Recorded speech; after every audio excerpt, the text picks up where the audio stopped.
My dead wife pays our rent, but I'm paying the real price.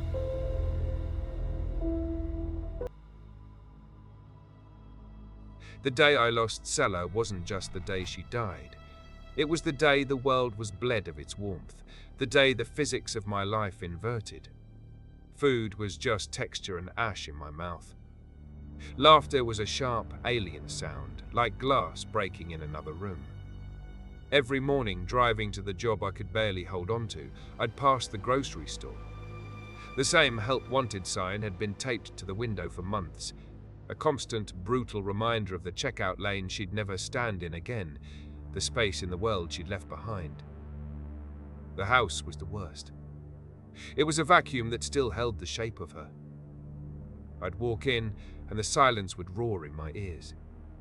I'd pace the worn floorboards of the hallway, my eyes tracing the path she'd take, a whirlwind of energy from the kitchen to the bedroom.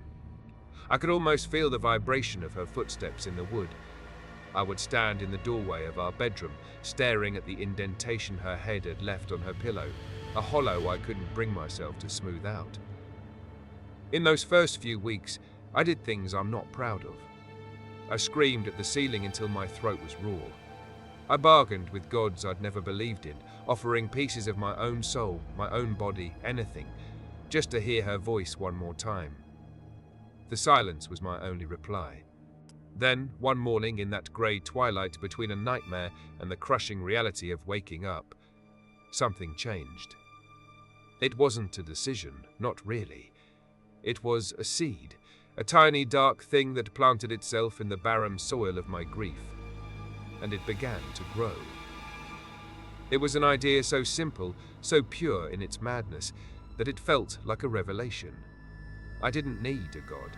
I didn't need a sacrifice. The universe had taken her from me, so I would simply have to build her again.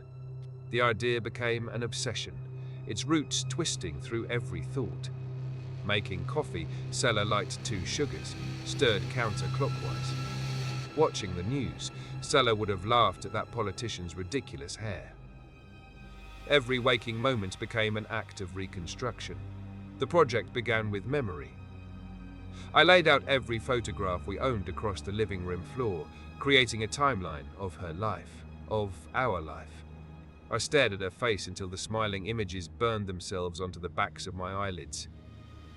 I spent hours memorizing the exact curve of her jaw, the way a single strand of dark hair always fell across her right eye, the sprinkle of freckles on her nose that she hated, but I adored. I moved on to sound. I had hundreds of voicemails from her saved on my phone. "Hey, it's me. Just calling to say I love you. Don't forget to pick up milk on your way home. I can't wait to see you." I listened to them on a loop, sleeping with my phone on my chest, letting her voice seep into my subconscious. I was deconstructing her, breaking her down into data points of sight and sound and touch so I could put her back together inside my own head. I was rebuilding my wife from the ghost she'd left behind. After weeks of this relentless ritual, I felt a shift. The hollow in my chest started to feel less empty. I knew her personality, her wit, her boundless energy. I knew her body, her voice, her presence. The blueprint was complete.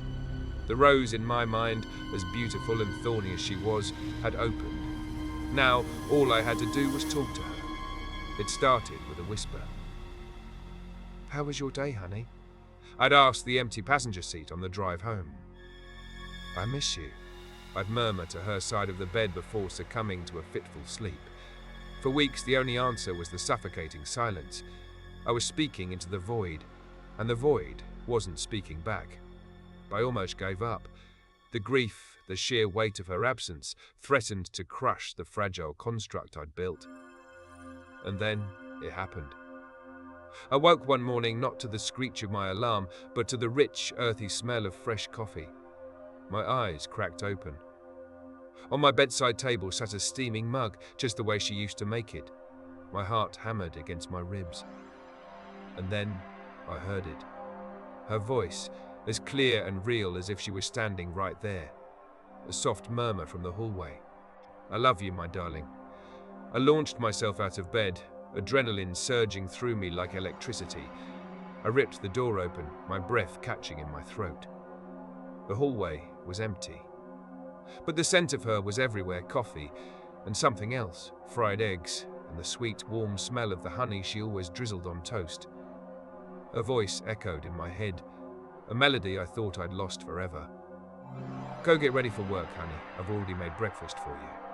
A smile, a real one, stretched across my face for the first time in what felt like a lifetime. It worked. Some part of her, some echo, had come back, and I knew with a certainty that bordered on religious faith that soon I'd have all of her back. That weekend was a renaissance. We talked for hours. I sat on the couch and told the empty space beside me about everything she'd missed. I apologized for letting her side of the bed get so messy, but explained I couldn't bear to change it. And as I spoke, I felt it. A pressure on the cushion next to me, a subtle shift in the air, as if she were really listening. The months that followed were a blur of escalating miracles. I started seeing her. At first, it was just a flicker in my peripheral vision, a flash of movement darting into another room, too quick to properly see. A shadow that looked for a split second exactly like her silhouette. She was shy, as if afraid to let me see her fully formed. But the evidence of her presence was undeniable.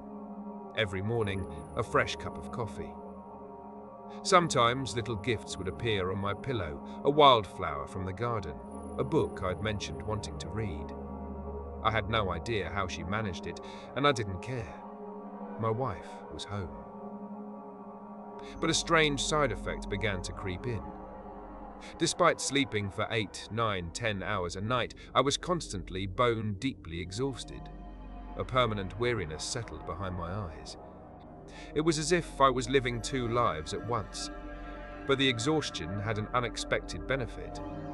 The more tired I was, the more my defenses lowered, and the clearer she became. The shadows started to hold their shape longer. I could see the curve of her back, the familiar way she'd tilt her head. She was returning to me. The world outside seemed to respond in kind. The day I saw the help wanted sign was finally gone from the grocery store window, I wept with joy.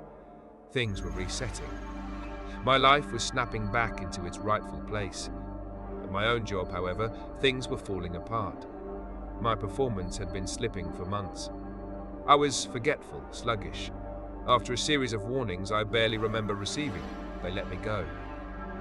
I came home that day, the termination letter clutched in my hand, feeling the familiar tendrils of despair closing in. But as I stepped through the door, I felt her. Not just her presence, but her arms. They wrapped around me from behind, pulling me into an embrace that was both comforting and unnervingly cold. She rested her head on my shoulder, her voice a soothing balm against my panic. "Don't worry," she whispered. "I'll take care of everything." Being fired turned out to be a blessing. It meant I could be with her all day, every day. And with my constant attention, she finally stepped out of the shadows. There she was, standing in the kitchen, looking just as beautiful, just as solid as the day I'd watched them lower her into the ground. She kept her promise. The rent got paid. Money appeared in my bank account each month, a direct deposit from the very grocery store that had taken down its sign. I didn't question it.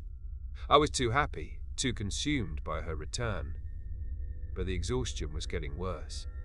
I started napping for hours during the day, waking up groggy and disoriented to missed calls and angry voicemails from my parents, from her parents. I listened to one from her mother. Her voice, usually so gentle, was a raw, trembling shriek. You sick fuck. We're all grieving, we are all in pain. But this, calling us, pretending to be her, using her voice against us. You need help. Get your goddamn head fixed before we have you thrown in a hospital.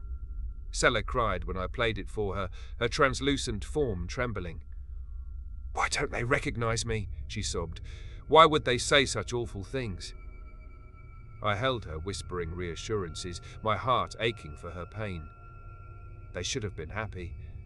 Their daughter was back. What was wrong with them? We spent the night curled up together watching all the movies she'd missed while she was away. We even started making the bed together again. The old routines were back. I couldn't even remember why we'd stopped. Her parents escalated. A restraining order arrived. They claimed I was a monster, stalking them, calling them daily, mimicking their daughter's voice with disturbing accuracy to learn more about her. The accusations were insane. To make her feel better, I took her out on a date, to our favourite spot by the lake. That's when it happened. In the middle of telling her a story, a searing pain exploded behind my right eye. The world tilted violently. My arm went numb, hanging uselessly at my side. The words in my mouth turned to thick, meaningless sludge. I saw the panic on Sella's face, heard her spectral voice demanding someone call for help. The next thing I knew, I was staring up at the ceiling of an ambulance. A stress-induced stroke, the doctor told me, caused by overwork and a severe lack of sleep. It made no sense. I was unemployed. I'd been sleeping more than ever.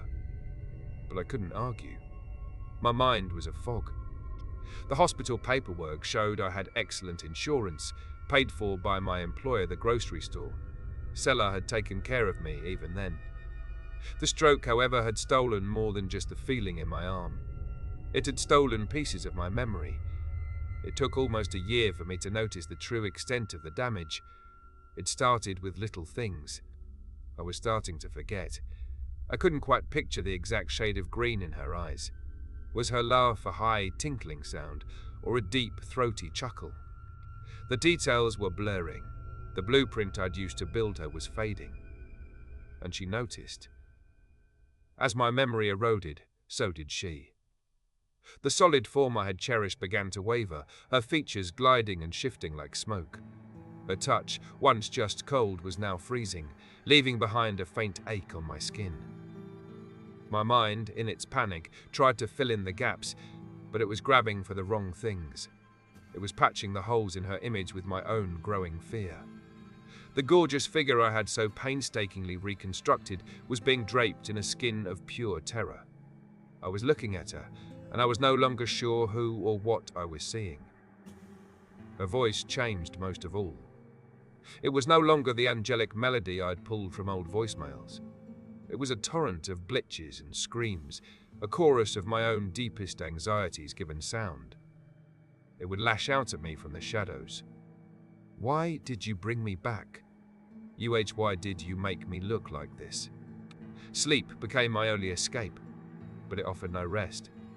I'd wake up with fresh injuries, deep scratches down my arms, bruises blooming on my ribs, as if I'd been in a violent struggle. She was home, just like I wanted. She never left my side. She was more loyal than I could have ever dreamed. The future is a place I'm terrified to go. Last night, the terror found me. I woke up not in my bed, but on the cold linoleum floor of an aisle at the grocery store. The air smelled of disinfectant and cardboard. I was wearing a work vest with my name on it. A manager found me, telling me my night shift was over. My night shift? According to the pay stubs I found stuffed in my locker, I've been working it for over a year. She's been taking my body while I sleep. She's been piloting this vessel, earning the money that pays our rent, using my hands, my legs, my voice. And she's been taking me to other places too. I wake up some mornings outside her parents' house, my fingernails bloody and dirt-caked from trying to get inside a window. She's not trying to talk to them anymore. She wants to free them. She wants me to remake them in my mind, just like I did with her. She screams at me to remember her, to fix her, but I can't. The stroke shattered that part of my brain. The memories are gone, replaced by a gaping void. The seed I planted in my grief has produced a beautiful, poisonous flower, and now that flower is starting to wilt and decay. I don't know what will happen when the last fragment of the real Sella fades from my mind completely. I don't know what this thing I've created will become when it's made of nothing but my fear and my regret. But I know she'll still be here, wearing my skin, using my hands.